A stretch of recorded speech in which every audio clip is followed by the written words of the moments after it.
Magandang araw sa lahat. Ako si Dr. Rowena Bautista, at sa aking 15 taon ngang karanasan sa medisina, ngayong araw, tatalakayin natin ang isang mahalagang paksa, ang lihim sa pagpapalabas ng tunay na lakas ng green tea. Kung matagal niyo nang sinusubaybayan ang channel na ito, alam ninyong gustong-gusto ko ang high leverage health hack. Ito yung mga simple, halos hindi napapansing mga pagbabago na nagdudulot ng napakalaki at hindi inaasahang resulta para sa inyong kalusugan. Ngayon, pag-usapan natin ang isang pang-araw-araw na ritual na ginagawa ng milyon-milyon sa inyo at may magandang dahilan. Ang green tea, kilala ito sa lahat ngang dako. Tinagurian itong isang superfood. Sinabihan kayo na puno itong antioxidants, maganda para sa inyong metabolismo, at isang mahalagang bahagi ng malusog na pamumuhay. Ngunit, mayroon akong isang masakit na katotohanang kailangang ibahagi sa inyo. Isang lihim na masyadong naunawaan ng urologist at functional medicine doctor. Para sa karamihan ng mga kalalakihan na higit sa 50 taong gulang, ang inyong green tea ay walang silbi. Ito ay isang magastos at walang kabuluhang ugali. Ginagawa niyo lang ang ritual, uminom ng isang inumin na puno ng pangako ng kalusugan, ngunit hindi naman na-absorb ng inyong katawan ang mga benepisyo nito. Ito ay isang ritual na walang gantimpala.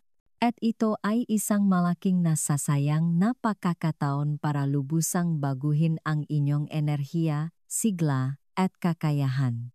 Hindi ko sinasabing itigil ninyo ang pag-inom nito. Sinasabi ko sa inyo na baguhin ninyo ito. Ipapakita ko sa inyo kung paano magdagdag isang simple at murang sangkap sa inyong tasa sa umaga na magpapabago sa inyong sistema, magpapaalap ng inyong metabolismo, poprotekta sa inyong mga cell, at magbibigay ng banayat ngunit hindi may kakailang tulong sa inyong libido at kumpiyansa. At heto pa ang pinakamahalaga. Ang dahilan kung bakit napakahalaga ng video na ito ay hindi ito tungkol sa anumang magic galing sa parmasya. Ito ay tungkol sa kimika. Ito ay tungkol sa pagbabalik sa isang mas matalino at mas intensyonal na paraan ng pagkonsumo ng nga sustansya para maging epektibo ang mga ito para sa inyo. Pag-usapan natin ang lihim sa pagpapalabas ang tunay na kapangyarihan ng green tea. Bago natin pag-usapan ang solusyon, kailangan nating aminin ang pinagmulan ng problema. Ang problema sa green tea ay hindi ang tea mismo. Ang green tea ay isang powerhouse ng nutrisyon. Puno itong isang uringing malalakas na antioxidants na tinatawag na catechins, lalo na ang isang compound na tinatawag na EGCG na responsible para sa karamihan ng nga benepisyong green tea. Ang EGCG ay isang pampasiklap ng metabolismo, isang malakas na anti-inflammatory at isang ahente na nagpoprotekta sa inyong mga cell. Ngunit dito nakakaproblema, ang EGCG at iba pang mga catechins sa green tea ay kilalang napakahirap i-absorb ng katawan ng tao. Ang ito ay lubang hindi matatak. Mula sa sandaling mabuhusan ito ang mainit na tubig hanggang sa dumaan ito sa acidic na kapaligiran ng inyong tiyan, nasisira na ito at nawawalan ang bisa. Pagdating nito sa inyong small intestine kung saan dapat itong ma-absorb, ang biological activity nito ay bahagyang bahagi na lamang ng dati nitong lakas. Para kang sinusubukang buksan ang isang matibay na vault. Nasa iyo ang susi ang green tea ngunit baluktot ang susi at hindi kasya sa kandado. Hindi magamit ngang inyong katawan ang mga makapangyarihang compound na naroon sa taa. Nasasayang ang inyong pra, at higit sa lahat, hindi nakukuhang inyong kalusugan ang benepisyong lubos nitong kailangan. Habang tumatanda ang mga lalaki at lumalagpas ng 50, lalong lumalala ang problemang ito. Ang ating mga digestive system ay nagiging hindi na ganong efficient. Bumaba ang ating kakayahang mag-absorb ng sustansya. Ang gut lining na responsible sa pagkuha ng mahahalagang compound na ito mula sa ating pagkain ay medyo napuputpot at napapagod na.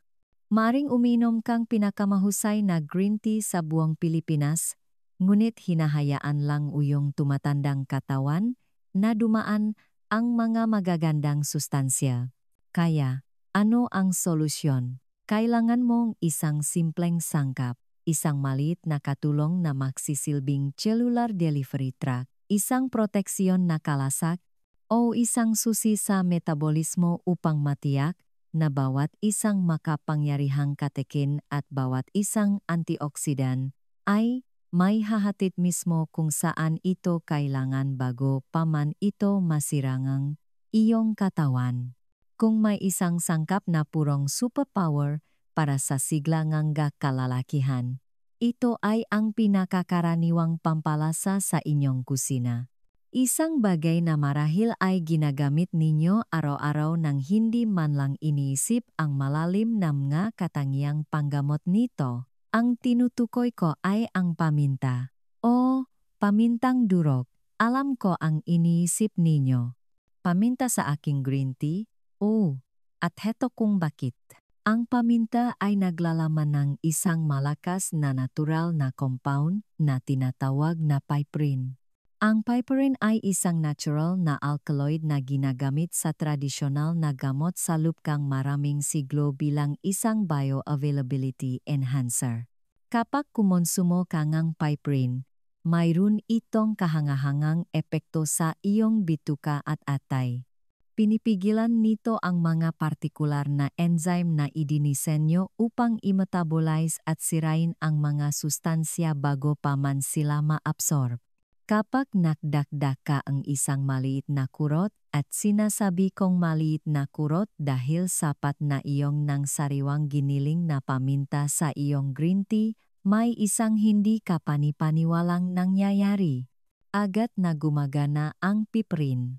Direktang pinapahusay nito ang pagsipsip ng lahat ng magaganda at makapangyarihang catekin at antioksidan sa ta. Ipinakita sa mga pag-aral na pinapataas nito ang bioavailability ng ilang mga compound ng hanggang 2,000%. Nangangahulugan ito na ang iyong tasang green tea, na dating isang halos walang silbing inumin, ay biglang nagiging isang hyper-concentrated na likidong suplemento na naghahatid ng napakalaking dosis ng katangyang panggamot nito diretso sa iyong mga cell. Ang mga benepisyo para sa mga kalalakihan ay napakalaki. Ang mas mataas na absorption ng mga antioksidan ng green tea ay nangangahulugan ng mas kaunting systemic inflammation na siyang tahimik na pumapatay sa kalusugan ng vascular. Pinipinsalaing pamamaga ang maslang lining ayong mga ugat at ito ang numero 1 kalaban ng produksyon ng nitric oxide ang mahalagang molekula para sa pagrelax ng mga daluyan ng dugo at daloy ng dugo. Ang prosesong pamamaga na ito ang nagaambak sa lahat mula sa paninigas ng mga kasukasuan at mga kirot hanggang sa isang hindi gaanong tumutugon na sistemang sexual. Sa pamamagitan ng patuloy na paglaban sa pamamaga na ito at pagbibigay sa iyong sistema ng isang malakas na dosis ng antioxidants, nagbibigay ka ng pangunahing suporta para sa mas mahusay na sirkulasyon, mas maraming enerhiya, at pagbabalik ng sigla at kumpiyansa ng kabataan. Ito ay isang malinis at direktang tamangang purong panggatong para sa iyong vascular system na nakpapanatiling malambot at handa ang iyong buong sistema ng sirkulasyon. Gayunpaman, ang makapangyarihang hack na ito ay may isang kondisyon. Dapat kang gumamit ng sariwang giniling na paminta, hindi yung nabibili ng durog na matagal nang nakatago sa isang lalagyan. Ang mahalagang compound na piperine ay nagsisimulang masira ng mabilis sa sandaling magiling ang paminta at malantat sa hangin at liwanag. Isang maliit at murang pepper grinder sa inyong countertop lang ang kailangan ninyo para magamit ang makapangyarihang hack na ito at gawing isang mabisang ritual ang isang walang kabuluhang ugali. Paano kung hindi mo gusto ang matapang at manghang na lasangang paminta sa iyong tasa sa umaga? O paano kung gusto mong doblehin ang mga benepisyo at gumamit ng ibang paraan? Ang aking pangalawang makapangyarihang sangkap para baguhin ang iyong green tea ay isang pigalang ang layo. Ang tinutukoy ko ay ang pagdaragdag ng kaunting katas ng citrus mula sa sariwang lemon o mas karaniwan dito sa Pilipinas, ang ating kalamansi. Ang siyensya dito ay medyo naiba sa piprine ng paminta, ngunit ito ay kasing lalim din ng epekto nito. Ang mga makapangyarihang tsatekin sa green tea, lalo na ang mahalagang ege-chege, ay napakasensitibo. Mula sa sandaling mabuhusan ng mainit na tubig hanggang sa dumaan ito sa iba't ibang antas ng pH ng iyong digestive system, mabilis itong nagsisimulang masira. Wala silang laban sa natural na proseso ng metabolismo ng iyong katawan at karamihan sa kanilang bisa ay nawawala bago pa man sila maabsorb. Gayunpaman, ipinakita ng bagong pananaliksik na kapag nagdagdag ka ng isang makabuluhang mapagkukunan ng bitamina C o ascorbic acid sa iyong green tea, ito ay gumaganap bilang isang malakas at mahalagang proteksyon na kalasag. Ang bitamina C ay kumakapit sa mga masalang katekin. Binabalot sila sa isang molekular na baluti na nagpoprotekta sa kanila mula sa pagkasira sa malupit na asidik na kapaligiran na iyong tiyan. Tinitiyak ng matalinong trik na ito na mananatili silang matatak at buo, handa nang maabsorb ng iyong small intestine. Nangangahulugan ito na nakakakuha ka ng mas mataas na konsentrasyon ng aktibong compound mula sa taa, na ginagawang isang pambihirang dosis ang isang katamtamang dosis. Bukod dito, ang bitamina C ay isang mabisang antioksidan mismo na naghahatid ng sarili nitong hanay ng napakalaking benepisyo. Ito ay isang pangunahing sangkap para sa iyong katawan na kritikal na sumusuporta sa produksyon ng collagen na siyang pangunahing protina na bumubuo sa iyong mga ugat. Sa pamamagitan ng pagpapatibay sa mga pader nga iyong magadaluyan ng dugo, tinutulungan ng bitamina C na mapanatili ang kanilang pagiging nababanat at kakayahang umangkop na mahalaga para sa malusog na daloy ng dugo at vascular response. Ito rin ay gumagana ng nakapag-isa upang labanan ang parehong pamamagana tinalakay natin kanina na nagbibigay ng dagdag na layer ng protection para sa iyong buong sistema. Sinusuportahan din ng makapangyarihang compound na ito ang iyong immune system na isa pang alalahanin para sa maraming kalalakihan na higit sa 50. Kaya, sa pamamagitan ng pagdaragdag ng isang simpleng pigang sariwang lemon o calamansi sa iyong green tea, ginagawa mo ang dalawang hindi kapanipaniwalang bagay ng sabay-sabay. Nagbibigay kang isang malakas na kalasag upang protektahan ang mga benepisyong saa at nagdaragdag kang isang mabisang antioksidan na sumusuporta sa iyong katawan mula sa loob palabas. Ito ay isang kumpletong sitwasyon ng panalo-panalo para sa iyong kalusugan ng cell, kalusugan ng vaskular, at pangkalahatang sigla. Paano kung ang iyong personal na problema ay hindi lamang tungkol sa absorption? Paano kung partikular kang nahahanap ng paraan upang matugunan ang isang tiyak na sintomas na bumabagabag sa iyo? Maging ito man ay pakiramdam ng mabagal na metabolismo, patuloy na malamig na mga kamay at paa, o pangkalahatang mahinang sirkulasyon. Para sa mga mas tiyak na alalahanin na ito, ang aking pangatlo at pangapat na mga pagpipilian ay simple, sinauna, at napaka-epektibo. Una, ibaling natin ang ating pansin sa luya. Ang simpleng ugat na ito ay ginamit sa loob ng maraming siglo sa tradisyonal na gamot bilang isang malakas na ahente para sa sirkulasyon at isang mabisang pampainit na pampalasa. Alam natin ito sa Pilipinas bilang salabat. Kapag nagdagdag kang isang maliit na sariwang pirasong luya sa iyong green tea, o kalahating kutsaritang pulbos ngang luya kung mas gusto mo ang kaginhawahan, binibigyan mo ang iyong sirkulasyong ngang isang maapoy na tulak. Ang luya ay isang malakas na anti-inflammatory at ito ay gumagana upang paluwagin ang iyong mga daluyan ng dugo na nagpapabuti sa pangkalahatang sirkulasyon mula sa iyong core hanggang sa iyong mga dulo. Para sa mga kalalakihan na nakakaramdam ng pagiging matamlay o nakakaranas ng mahinang daloy ng dugo, ito ay isang kamanghamanghang pang-araw-araw na hack. Literal na ginigising nito ang iyong sistema at pinapakilos muli ang mga bagay sa paraang mainit at banayat ngunit napaka-epektibo. Pangalawa, isaalang-alang ang pagdaragdag ng cinnamon powder o kanela sa iyong green tea. Ito ay partikular na makapangyarihan para sa mga kalalakihan na nababahala sa pagkontrol ng asukal sa dugo at ang mabagal at nakakainis na paglaking taba sa tiyan lalo na't mahili tayo sa kanin. Ipinakita sa maraming pag-aral na ang cinnamon ay makabuluhang nagpapabuti ng insulin sensitivity na siyang mahalagang kakayahan na iyong katawan na gamitin ng mahusay ang asukal sa dugo para sa enerhiya.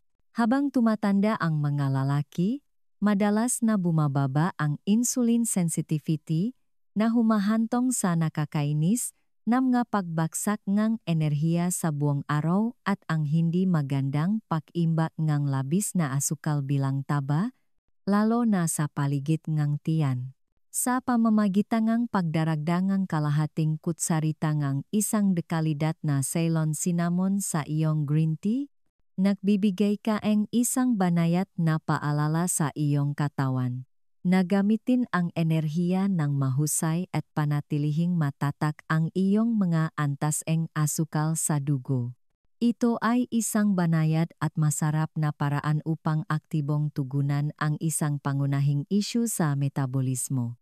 Ang dahilan kung bakit napakalakas ng epekto nga simpleng green tea hack na ito ay hindi lamang dahil sa nakahiwalay na kapangyarihan ng sangkap mismo, kundi dahil sa pinaksamang kapangyarihan ng ritual at ng iyong intensyon. Ito ay higit pa sa kung ano lamang ang inilalagay mo sa iyong tasa, sa pamamagitan ng sinasadya, at maingat na pagpili na idagdag ang nag-isang sangkap na ito sa iyong gawain sa umaga, gumagawa kang isang malakas na hakbang para sa iyong kalusugan bago pa man magsimula ang kaguluhan ng araw. Dapat mong tandaan ang isang mahalagang prinsipyong kalusugan ng nga lalaki. Ang katawan ng isang lalaking higit sa satu huma ay pinakamahusay na tumutugon sa pagiging pare-pareho, hindi sa intensidad. Hindi ka naghahanap ng isang malaki at nakakapagod na pagbabago na mag-iwan sa iyong pagod sa loob ng isang buwan. Ang tunay na hinahanap mo ay isang banayat na pang-araw-araw na tulak sa tamang direksyon. Isang maliit na ugali na, kapag inulit sa paglipas ng panahon, ay nagiging isang malalim at pangmatagalang pagbabago. Upang magsimula, isaalang-alang ang pagpapalit-palit ng mga opsyong ito batay sa iyong nga pangangailangan. Kung nagsisimula ka pa lang at ang iyong layunin ay simpleng ilabas ang tunay na kapangyarihan na taglay ng green tea, magsimula sa paminta. Ang maliit na kurot ng piperin na iyon ay nagsisilbing isang master key na nagbubukas ng mapinto na iyong makasel upang maabsorb ang mga makapangyarihang antioksidan na karaniwang dumadaan lang sa iyong sistema. Ito ang pundasyon na unang hakbang upang gawing isang katotohanan sa kalusugan ang iyong green tea mula sa isang mito. Kung ang iyong panlasa ay mas sensitibo o naghahanap kang isang mas banayad na lasa na may malakas na epektong proteksyon, gamitin ang sariwang katas ng citrus tulad ng lemon o calamansi. Ang ascorbic acid sa isang simpleng piga ay nagsisilbing isang matibay na kalasak na nagpoprotekta sa mga marupok na katekin mula sa pagkasirangang malupit na acidic na kapaligiran iyong tiyan. Tinitiyak nito na ang green tea ay mananatiling mabisa at aktibo na nahahatid ng isang malakas na dosis ng antioxidants na sumusuporta sa iyong cellular integrity at lumalaban sa pamamaga mula sa loob. Ang pagpili na ito ay tungkol sa pagpapanatili ng mismong esensya ng kapangyarihan ng TAA. Para sa inyo na nakakaranas ng paulit-ulit na malamig na mga kamay at paa, pakiramdam ng giniginaw, o pangkalahatang pakiramdam ng mabagal na sirkulasyon, ang iyong perpektong pagpipilian ay ang luya. Ang sinaunang ugat na ito ay ginamit sa loob ng maraming siglo upang dahan-dahang pag-alabin ang iyong panloop na apoy. Kapag idinagdag mo ito sa iyong green tea, binibigyan mo ang iyong sirkulasyon ng isang mapoy na tulak. Ang luya ay gumagana upang natural na paluwagin ang iyong madaluyan ng dugo at mapabuti ang pangkalahatang sirkulasyon. Literal na ginigising nito ang iyong sistema at pinapakilos muli ang mga bagay sa paraang parehong mainit at nagpapasigla. Ito ay isang kamanghamanghang pang-araw-araw na lunas para sa isang katawan na parang stuck. At kung ang iyong pangunahing alalahanin ay ang nakakainis na pagbaksak ng enerhiya at lumalapat na baywang, gawing pundasyon ang kanela o cinnamon. Ipinakita sa mga klinikal na pag-aral na makabuluhang pinapabuti ng pampalasang ito ang insulin sensitivity na iyong katawan na siyang susi sa pamamahala ng asukal sa dugo. Sa pamamagitan ng pagdaragdag ng simpleng kalahating kutsarita ng Ceylon cinnamon, binibigyan mo ang iyong katawan ng isang banayad na paalala na gamitin ang enerhiya ng mas mahusay at panatilihing matatak ang iyong asukal sa dugo.